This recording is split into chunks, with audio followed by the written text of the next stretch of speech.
Okay. Okay, we're recording. Let me get to the title screen here because today we're going to talk about David Hume. So let's look at this nice painting of David Hume while I talk about that for a second. Uh, when I was an undergraduate and studying philosophy, I found the English empiricists in general to be kind of dry. I wasn't, and I wasn't sure that what they had to say was really all that deep either. Um, as a younger student studying philosophy, and you've got the ancient Greeks, and you've got the existentialists, and you've got all this interesting stuff. And as I said, I wasn't sure I was really paying that much attention the first time around with these English empiricists, English language empiricists. But nowadays, a long time later, and having sustained my interest in philosophy, David Hume's really one of my most favorite and most important philosophers. I think he just gets an awful lot of stuff right, um, a bit of a touchstone, and I also think that David Hume is good for a couple of other reasons for studying for students. One reason is that David Hume is a good example of a systematic philosopher. A systematic philosopher isn't someone who's got all kinds of different branches and filigrees and Mad Ludwig's castle. A systematic philosopher is a philosopher who's got a core idea, an idea that's the center of the philosophy, and everything they say is a kind of application of that. In the case of David Hume, it's his maxim that all knowledge is based on experience. And I say there, I title this David Hume, the ultimate empiricist. I think it's Bertrand Russell who says about David Hume that he takes the idea of empiricism out about as far as it will go. And that's where I'm getting that idea because I think it's right. There's a sense in which you just can't be more empiricist than Hume. And he's also a good example of a philosopher who takes an idea and takes it all the way out to its logical conclusion and finds out what's there. And that's another good way of practicing.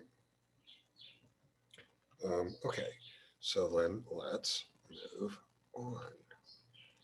Some basic facts about David Hume. Facts mostly about his bibliography here.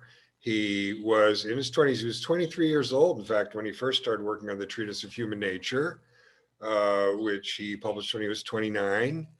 And he, at a very young age, Hume said it fell stillborn from the press. That's a little bit of an exaggeration. He did get noticed by people who were into the social sciences and philosophy at the time, but he didn't get a lot of popular readers. And Hume really aspired all his life to be a popular writer, and he eventually was successful. Um, Amazing that you're taking this kind of philosophy to the public at that point. Later on, he writes the Inquiries.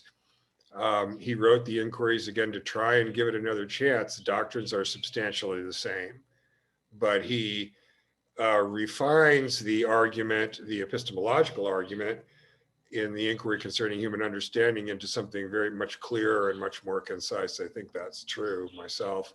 And Hume referred to the Inquiry Concerning the Principles of Morals in the end. He thought it was his best. He said about that it was his best book. He has other books as well. He has a lot of essays and other things. But in terms of basic philosophy, you want to know that Hume wrote the Treatise of Human Nature. The Treatise of Human Nature, he's studying human nature, the Inquiry Concerning Human Understanding, and the Inquiry Concerning the Principles of Morals, which, as I say, are distillations from the Treatise of Human Nature.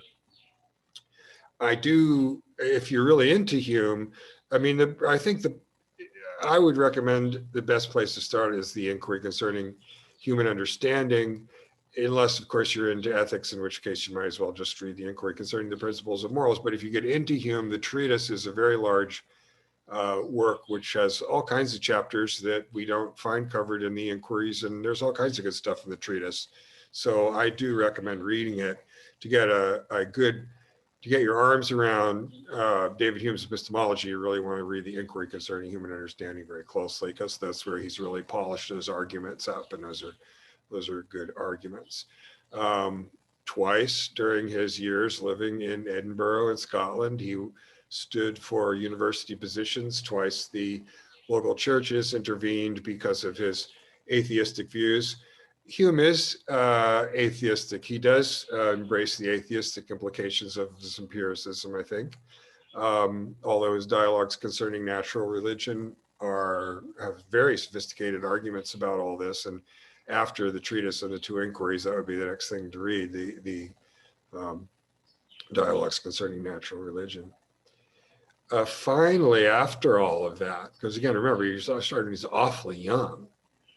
And finally, in the end, he wrote a history of England, which became a huge success. These books were published in serial at the time, and he made a lot of money, and he became an advisor to the government and all the wonderful stuff that he always wanted. So David Hume was a very genial man. He was a very good-natured person. Everyone said he was very friendly.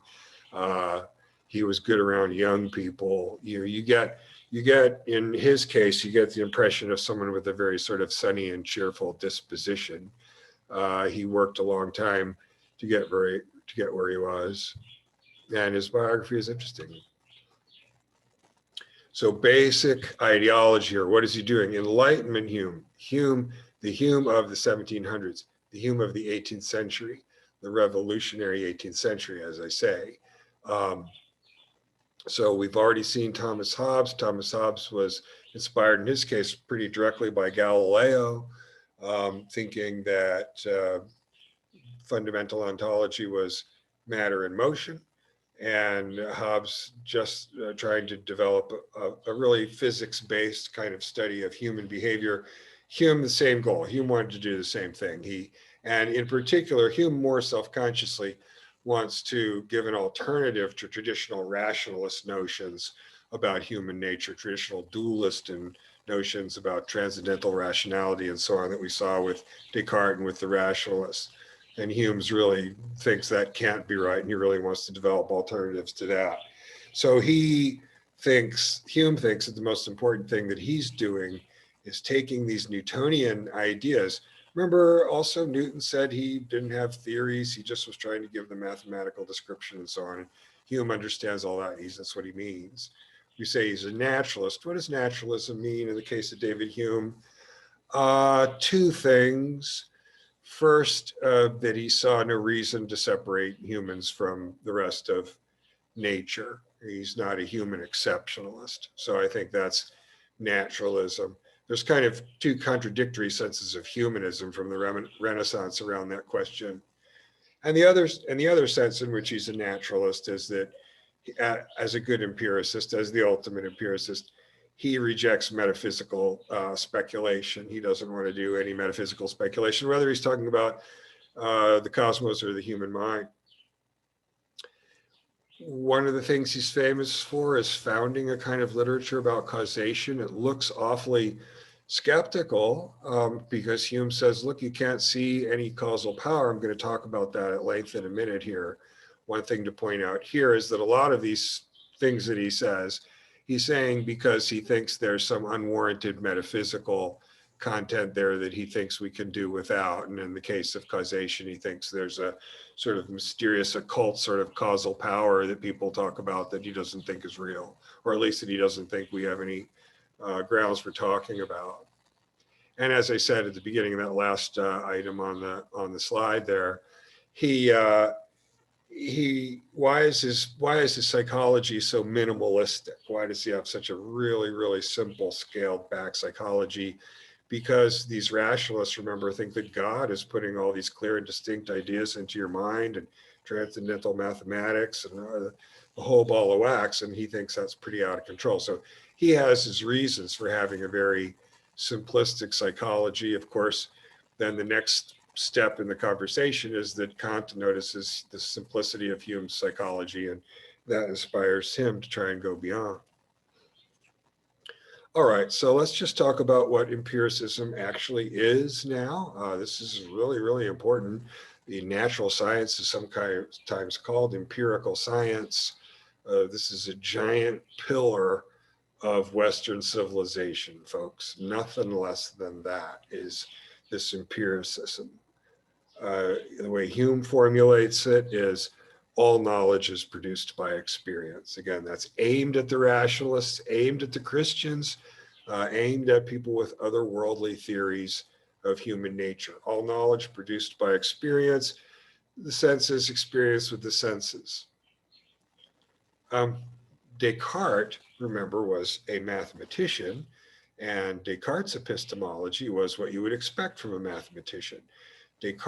Remember Descartes in the meditation says, what is it that we can doubt? And it turns out that we can doubt just about everything.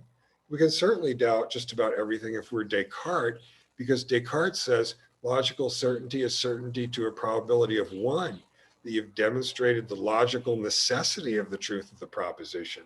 And one way to read Hume is that Hume's kind of systematically going through all of philosophy and showing that Descartes' wrong sort of point by point by point. Wrong in what sense? Wrong in the sense that we just don't have certainty about just about any of the things that we call knowledge. And so a corollary of that, the third point, is that a rationalist would say, rational proof is the proof that we need, but that doesn't work in real life. Hume has got his feet on the ground. He's reasonable. And he says being 100% rational isn't the same as being reasonable. Reasonable is, well, do you know where the cupcakes are? Yeah. Well, are you sure you do? Yeah, I am sure, and we're being reasonable. We don't have to be crazy. Just as the first point there, all knowledge is produced by experience, basic Hume. The last point on the slide there, beliefs are expectations about the future, habituations, conditions. We've been conditioned by regularities of our experience to expect the future experiences to have the same regularities, to feature the same regular features. That's how it works. Notice that observation is open-ended. Descartes said you know something when you've proven it logically. Hume says you know something based on experience. And experience is open-ended, and that means that you never have the absolute certainty that the mathematician Descartes wants us to have. You only ever have probability based on how much of this regularity of experience, basically size of the data set. So understanding that, we can see his somewhat more notorious remarks about causation, sort of see why programmatically he says what he does about causation. Hume loves Isaac Newton. Hume wants to be the Isaac Newton of the social sciences, just like Hobbes wanted to be the Galileo of the social sciences. And Newton, like Sherlock Holmes, Arthur Conan Doyle gets this from Newton too. Newton said he didn't have any theories. He had no theories, and he didn't proceed with theories, and he wasn't trying to form any theories. Newton said he didn't know why. Let's talk about gravity, say. Okay, because what did Newton do? Newton just formalized gravity. Just that is what does that mean? He gave us the equation based on mass and distance that told us what the gravitational attraction was going to be. If and he did it he gave us a formula that works for any objects at all, any two massy objects. So, but why is that force there? Newton said, well, I don't know. That's not my department. How does gravity work? Where does this force come from? What runs this force? I don't know that either. He offered his quantifiable descriptions, his equations of what the relationship is, just the formal mathematical description of the relationship of the force. And that was it. And that's kind of important because the question is, well, what are you purporting to do? And empiricist scientist Isaac Newton, for one, said, well, I'm not telling you the why or even the how. I'm telling you what it is that I observe. And you can see then that Newton's influence on Hume actually runs fairly deep. It's not just that Hume is saying, oh, I want to do for social science what Newton does for physical science. It's also that Hume's saying, wait a minute, listen to how Newton proceeds. That's the way that we should proceed. So, for example, in human attractions and psychological attractions. All right. Let's talk about this causality again. You're playing pool billiards, Hume calls it, and you've been doing it for a while, so you know you got to hit the one ball, this ball with the cue ball just in the right way to make it go in the direction that you want it to go. And so it looks like a paradigm case, right? A classic case of cause and effect. The one pool ball hitting the other pool ball is the cause, and the effect is the other pool ball going into the pocket. Now, what Hume says is, look, you can watch those pool balls all you want, but all you're ever going to see is constant conjunction. It's just always true that when the pool ball hits the other ball, just so it goes in this direction. But you can't go beyond that and say that there's a causal power. That's just like saying, okay, remember, the desk is here and it's really real. But that and it's really real part is just a metaphysical speculation that goes beyond experience. The pool ball, I hit the pool ball right with the other pool ball. I made a good shot. I knocked it in the corner, and the pool ball that I hit with the cue caused the other pool ball to go into the pocket. Well, we all saw what happened. It hit it, it went in the pocket. You can't say anything beyond that. There isn't anything more that you add when you say there was a causal power. We don't see any causal power. Hume isn't saying that causation is an illusion. He's just saying that we have an intuitive assumption that causation has to be something more than what it is. But what it really is just something that's given to us by experience. And Hume opposes metaphysical speculation that goes beyond experience. And that's why he says what he does about causation. It's important to see that he's not a skeptic. Okay. The skeptical reading of Hume is his all knowledge is based on experience. Then, if you have a Cartesian representational theory of perception and learning, that the perceiving is a matter of forming a mental representation of the world, then you get the skeptical problem. Descartes has the skeptical problem, and Kant has the skeptical problem.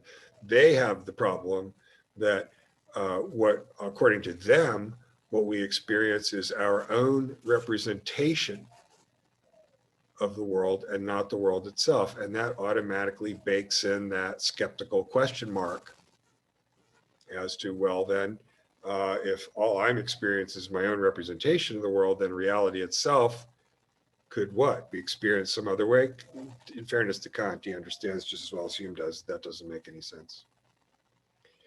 When Hume says he's skeptical about, again, metaphysical speculations, religious speculations about the afterlife and God and so on. He's skeptical about these things on empiricist grounds. But being an empiricist actually defeats skepticism. Hume's empiricism shows skepticism to be a kind of pseudo problem. You say, skeptical about the external world, maybe the external world doesn't exist, but according to empiricism, there isn't anything. Remember, empiricism is deflationary. There isn't anything more to exist in empiricism than just the fact that you're seeing it there, that it is there. The desk is here. You know, that's all we need. And when you say that it exists, not only, it's not that I can't say that it exists because all I know about it is what I'm experiencing. No, that's backwards. It's that when I say about something that it exists, all it can possibly mean is that I'm experiencing it in these ways. There's nothing that goes beyond that gives me any further warrant to say that it's real. So, the argument is that the problem of the external world is a pseudo problem. Berkeley and Hume both understand this. Berkeley, saying, well, look, you say you've got the internal mental and the external physical, and you don't know about the relationship between the two of them, but the only thing that you experience, Berkeley says, is this internal, so why don't you just scrap that external and then your problem is solved. And Hume gives us sort of more the secular version of that argument. It's not that experience is a screen behind which lurks who knows what. It's that it's absolutely incoherent to talk about anything other than experience. It's incoherent. Their intuitions are wrong. So the bundle theory of mind, very important for Hume, because Hume's challenge is to take some of these principles, these Newtonian principles, and try to apply them to the study of human nature. So you've got this concept of mind, the concept of mind. Another famous empiricist, Gilbert Ryle, will have a book called The Concept of Mind in the beginning of the 20th century. So Hume goes to do some introspection. Some interesting question there about what is the sense that we use when we introspect. Okay, that's interesting. Tag that, flag that. And he makes what's essentially a phenomenal argument, I think. He says, well, go ahead, introspect. And when you introspect, what you find is all of the contents of the mind, all the thoughts and the feelings that are sort of either fixed in the mind or flitting through the mind or however that may be, but you won't find anything else. So when we call Hume's theory a bundle theory of mind, that's the idea that he says the only things that we have warrant for saying are there are the thoughts and feelings, the impressions and the ideas and so on that we can detect through introspection. And again, notice that also defeats Cartesian skepticism. Cartesian skepticism says maybe an evil demon has implanted in my mind these impressions. But Descartes says there would be no way of knowing anything about this evil demon that you're talking about, so stop or you'll go blind. I mean, that's basically going to be his response. Notice what unifies all of these examples of Humean arguments is that they all abjure any kind of metaphysical speculation. So in the case of free will and determinism, there's two things. I mean, the first thing, just like in a religious discussion, the empiricist is going to say right off the bat, well, you say that there's something called human freedom, but let's see it. I mean, what is it over and above behavior? I mean, the question is the behavior free or not? But the behavior is what we have that's observable. So if there isn't anything else, remember, it's the same argument as the causation argument. You want to go beyond what it is that you're observing, which is human behavior, and you want to say something about it that would be something about it before the fact, as to whether it's free or whether it's determined. You don't have any warrant for that. But I think there's actually a better, I mean, that, as I say, is your basic empiricist argument. Same reason you don't believe in God, because you can't see it or smell it or taste it. Same with freedom. Okay. But I think there's a little bit of a more subtle empiricist argument about that. We also find this to some extent in John Locke, I think. And that is that for an act to be free, I mean, there's a difference between an act and an event, right? So an event is just some sort of mindless physical thing that happens, a pebble falling down a mountainside or something. But an act is an intentional act of an agent, right? An agent who has supposedly some reasons. So you've got to have agency in order to have freedom, because freedom doesn't just float around. There's something that's got to be free, and that would be the agent. But in order for something to be an agent, they have to actually have some facticity to them, notice. They have to be concrete. See, a problem with people trying to deal with this, they always go overboard and have too much freedom. If you say that the mind is annihilating no thing, then it's a no thing. I mean, there's no self there. Not only that, but all the no things are identical.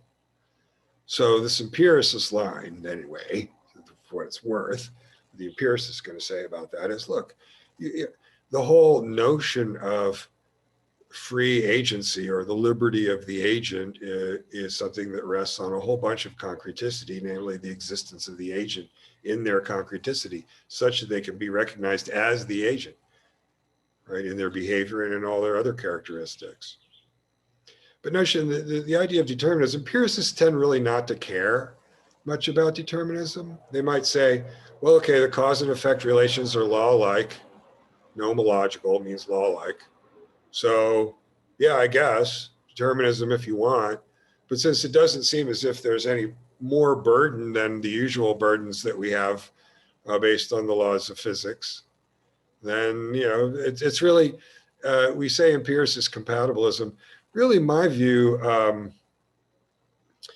is really sort of that both sides are pseudo problems. I mean, I'm not sure. I agree with the empiricists when they say that we can't really see anything that's freedom.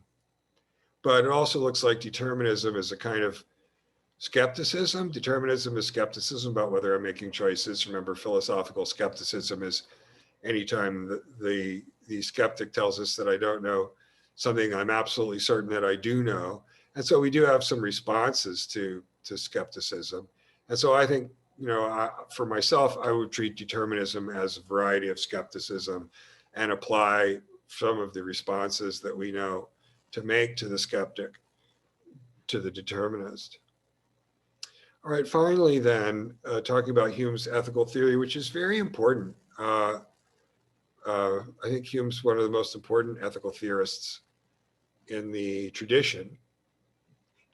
The key here, and keeping on our sort of anti-metaphysical systematic kind of explanation of what unifies these various arguments of Hume's, he's a non-cognitivist. Of course he is, because rationalists are cognitivists, right? Rationalists say that to be ethical, Plato says to be ethical is to be maximally rational. And Kant says that to be ethical is to perform universalization, to put yourself in the position of any rational being, a generic rational being, and ask, can all rational beings will that this be their behavior in this situation? Those are examples of rationalist ethics. And we call rationalist ethics, or to be precise here, any ethical theory that thinks that ethical thinking is a kind of logical thinking. And that's cognitivism. Hume, a non-cognitivist, not surprisingly, since he is systematically opposed to rationalism and Descartes, as we have seen. So, but what does that mean? It means that we are, Hume says, endowed with certain moral sentiments that are non-rational. So these are just sort of baked in things. And the psychopath, Hume says, is the exception that proves the rule, but ordinary people have moral sentiments that move them. He says, third point on the slide, he doesn't know where the moral sentiments come from, and that's a job for natural science. Let me step out of there and talk about that just for a second, because that's kind of a cool one. See, something I admire about Hume is he's writing in the first part of the 18th century, before 1750, and he's writing about ethics, and he's writing about the moral sentiment. And he says, ordinary human beings are endowed with these moral sentiments of empathy and sympathy and so on. He says, Mother Nature has endowed us with these sentiments. He says, I know not why, but Hume says, perhaps in the future, some scientist, a physical scientist, Hume thinks, some scientist will uncover, studying nature, why it is or how it is that nature has endowed us with moral sentiments. And it's just about 100 years later, formulating the idea in the 1830s, publishing Origin of Species in the late 1850s, that Charles Darwin, who's a big admirer of Hume, well aware of Hume, that Charles Darwin gives us the missing piece. He says, he gives us an account of group selection that can explain the moral sentiment. So the genius of Hume is that Hume was smart enough to know that he was missing a piece right there. He said, I don't know where there's a moral sentiment, but he said, it looks biological. There's going to be a natural reason. And he said that just about 100 years before Charles Darwin showed the mechanism whereby we can explain the presence of, for example, altruistic sentiments through the need for, again, group selection, group survival. Okay, so let's go back if I can. Yeah, okay. And finally, and I would say this, if you've been watching all these videos, you know that I'm certainly not hostile to feminist ideas, and I try to always include them whenever that's appropriate and possible. In this case, in the case of David Hume, I have to say my honest assessments, as I'm not here to patronize anyone, but we have a very common theme in feminist ethics, that what distinguishes feminist ethics is a kind of ethics of empathy, of caring, to use Noel Notting's term, and all that. And that masculinist ethics is this kind of bloodless, coldly logical ethics, because the men are just too damn rational about it all. And and man, pardon the pun, is that ever true about, for example, I don't know, German transcendentalists of the 19th century? Or it's not hard to find. Don't get me wrong. But I just have to say, as a big admirer of David Hume, and for the record, David Hume and pretty much all of the empiricist tradition that follows him, think of early 20th century people like the emotivists, Stevenson, people like G.E. Moore and all that kind of stuff. Non-cognitivist, ethical thinking, not a form of rational thinking, ethical thinking, a form of sentiment. And Hume seeing himself as the champion of what they called at the time this sort of sentimentalist position. That was Hume's. So I'm not, mad at anybody or against anything. I'm only just saying that a good scholar of ethical theory is going to be aware that David Hume, and by way of David Hume, most empiricist ethics of the last couple hundred years are non-cognitivist. Don't claim that ethical theory is a kind of logical thinking, but rather appeals to natural, irrational or irrational sentiments and feelings. So just for the record. Anyways, that's the last slide, right? Okay. So now then, so that's David Hume. I showed you, we gave a little survey there of the things that David Hume said.